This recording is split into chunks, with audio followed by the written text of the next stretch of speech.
बच्चों क्वेश्चन पूछा गया है कि गुणनखंड कीजिए और हमें यहां पर दिया गया है 49a² plus 70ab plus 25b²। तो बच्चों सबसे पहले जब जिसका गुणनखंड करना है हम उसको एक नाम दे देते हैं। मान लो इसका नाम रख दिया i। माना i बराबर 49a² plus 70ab plus 25b²। बच्चों ये हमने इसका नाम दे दिया।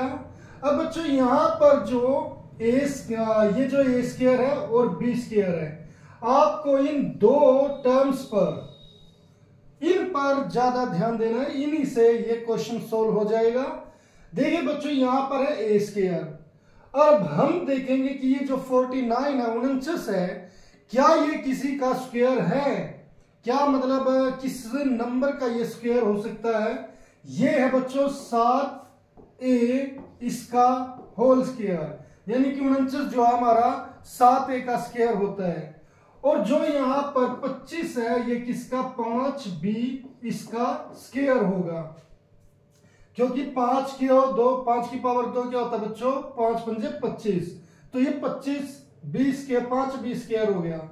अब बच्चों हम एक काम करेंगे, यहां पर ये जो 7a है इसको और जो ये 5b है इसको मल्टीप्लाई करके देखेंगे। 2 की 7 से गुणा 14, 14 की 5 से 14 पंजे 70ab ये होता है बच्चों। अब ये 70ab यहां पर भी कितना है 70ab, तो इस 70ab की जगह आप क्या लिख सकते हो 2 गुणा 7a गुणा 5b। अब बच्चों आप ये लिख सकते हो। अब यहां पर हम मान लेते हैं बच्चों, माना इस 7a को a मान लो 7a और 5b को कैपिटल B मान लो। आपने इनका ये नाम रख दिया। अब अगर बच्चों ये 7a को a और 5b को b रखे तो बच्चों i क्या हो जाएगा, जो ये i है ये क्या हो जाएगा 7a की जगह हम लिख सकते हैं 1 इसका स्क्वायर प्लस 2 7a की जगह a 5b की जगह b और फिर बच्चों 5b की जगह क्या लिखेंगे b का होल स्क्वायर। अब बच्चों जो ये है a² plus 2ab plus b² ये किसके इक्वल होता है? ये हमारा फॉर्मूला होता है a प्लस b का होल स्क्वायर, इसका फॉर्मूला होता है।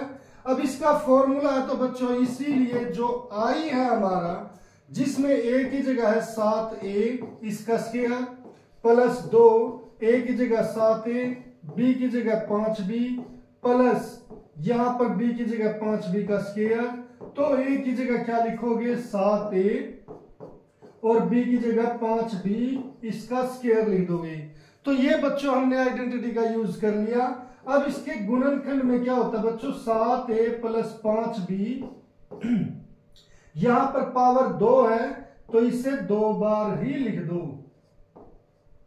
तो ऐसे बच्चों यहां पर हमने इसका गुणनखंड किया है, जिसे हमने 2 नंबर के प्रोडक्ट के रूप में लिख दिया है।